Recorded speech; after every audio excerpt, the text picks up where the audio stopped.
Hey guys, Script here with another video. This is something I've been thinking about for a long time, and then I was reminded when I saw this headline that Grand Admiral Thrawn's return risks causing a massive Star Wars continuity problem. And of course it does. Of course it does. It's, like, the idea that they planned on this and that they thought out how Thrawn was going to return with everything with the First Order and all of the Disney canon that already is a complete mess. No, they just threw him in there because it was like, oh, people like Thrawn, legends, they'll watch the show if we put Thrawn. That's how they think of things, guys. And this is such a problem. And they keep doing this. I have tons of videos, I liked Rogue One overall. It was okay movie, but it creates problems. I have the Rogue One problem video. I have the Grogu problem video. There's on and on and on. All these situations where they just keep doing this. This is a pretty long article. I'm not going to read all of it, but his return puts the modern Star Wars canon timeline at risk of major continuity issues. Blah, blah, blah, blah, blah. Rebels. Star Wars Legends timeline is where he originally is from. Obviously, Timothy Zahn's books. Previously, continuity. Okay, the previous official Star Wars continuity until 2014 in Legends, right? While far more niche than the modern Star Wars canon, Legends kept its timeline tidier, taking more care to keep its continuity consistent and using retcons to smooth out inevitable snarls.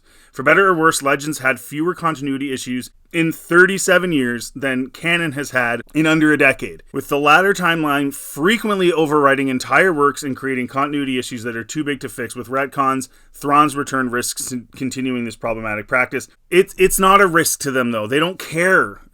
They don't care about that. And I've said since the beginning, like, Filoni is a short-term story guy, right? So he was a storyboard artist for Clone Wars, right? And when you're a storyboard artist, you're dealing with short periods of time, scene by scene, drawing out things. And when you're writing for the Clone Wars, you're doing 22-minute or whatever it is episodes. Each one is sort of self-contained. Yes, there's an overall story, but each one is self-contained, and there's a lot of stuff in the Clone Wars that goes against a lot of the previously established lore as well, and he just put it out there anyway. Like, I don't think he cares about that, and I don't think he thinks that we as fans care about that, even though we really do. We want it to make sense, because it's extremely difficult to suspend your disbelief and get drawn into a story when there's things that contradict other things, and in universe there's things that don't make sense. It's like, okay, well, this is just, I can't be drawn into this anymore. In the modern canon, the Galactic Civil War ended roughly a year after Return of the Jedi. After a dramatic final stand against the New Republic on Jakku ended in a decisive Imperial defeat, the two factions signed the Galactic Concordance, officially ending the war and leaving the minuscule official remainder of the Galactic Empire largely demilitarized and relegated to portions of the Inner Rim. For roughly 30 years between the original and sequel trilogies, the galaxy was defined by relative peace. Yes, and this was the first, or one of the first big changes, and I believe this was in Aftermath, that Disney made when they first bought the company. They said, no, 30 years of peace, it's going to end a year after Endor, and then that's it. And there's 30 years of peace. Whereas in the EU, it was different, which opened them up to more stories. What ultimately broke this peace was the gradual emergence of the First Order, a military junta of surviving Imperials and the descendants who were supported by extremist politicians within the New Republic running interference. The First Order blatantly violated the Galactic Concordance, but the New Republic was unwilling to take the necessary measures against it, which that alone is so absolutely ridiculous. And in every show, in Ahsoka, all these shows that show New Republic people, they're so incompetent and so stupid. Like, they're so stupid.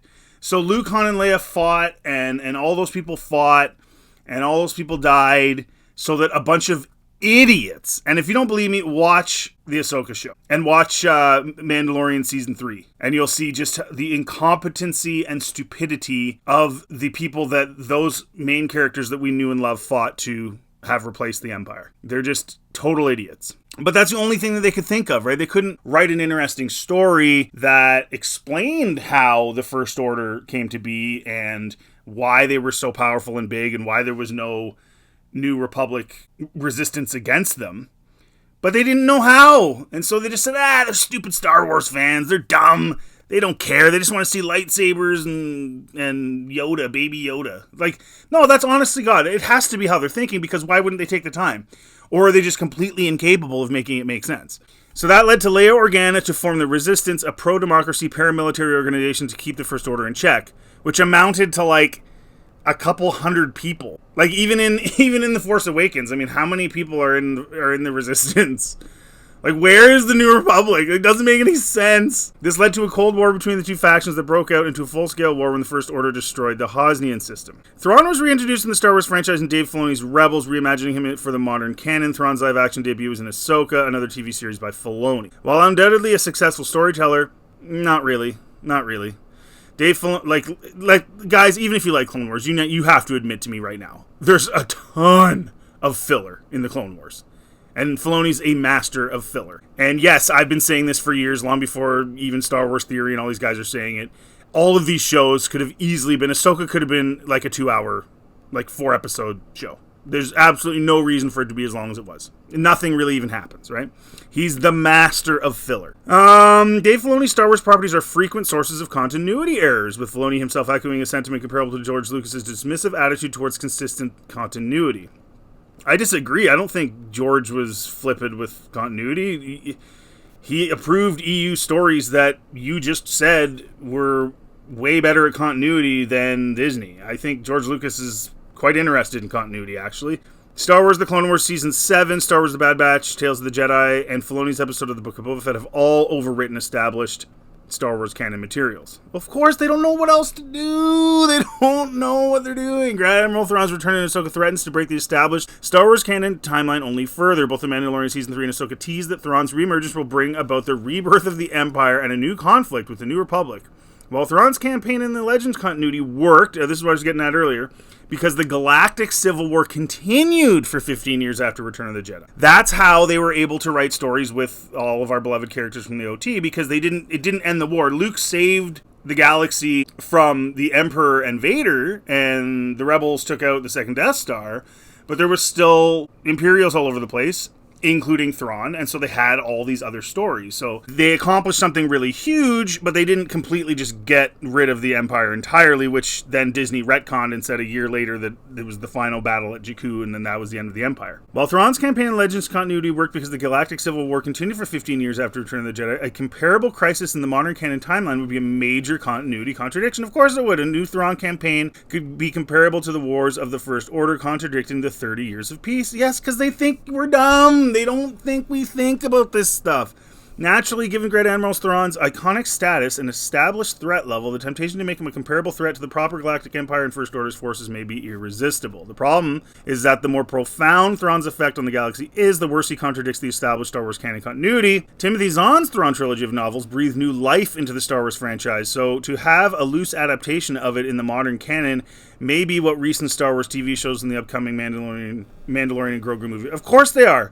Of course they are, and they don't care that it breaks their own continuity. They don't care, and they think you don't care. This is literally for like the most lowbrow people. It's for people that do just want to see lightsabers, and they don't care if it makes any sense. Anyone with half a brain that wants it to make sense, they're just like, yeah, we don't want you as fans anymore, go away. For Star Wars canon to avoid further continuity problems, Thrawn would not be able to become the sort of galaxy-threatening menace like that he has been built up to be in recent Star Wars properties. Thrawn's attempt to rebuild the Empire would need to fail before it becomes a full-scale conflict with the New Republic, or at the very least be partially or entirely unnoticed by the New Republic and its citizens. All these scenarios put heavy limitations on Thrawn's future in upcoming Star Wars properties, but such constraints would necessitate more creativity and care for maintaining a coherent continuity. So what do you guys think? Let me know in the comment section. Do you think they're going to care?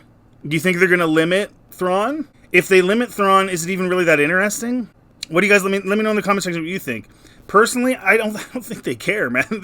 Dave doesn't care. He's just going to go full bore. I don't think he's going to hold back at all. I think there's going to be a major conflict, and it's going to completely break continuity. And all you people that like bought those books and you're like, oh, I know the true story and I have the books. You do realize like they're changing them all the time. They don't care. They got your money. You bought the book and they move on.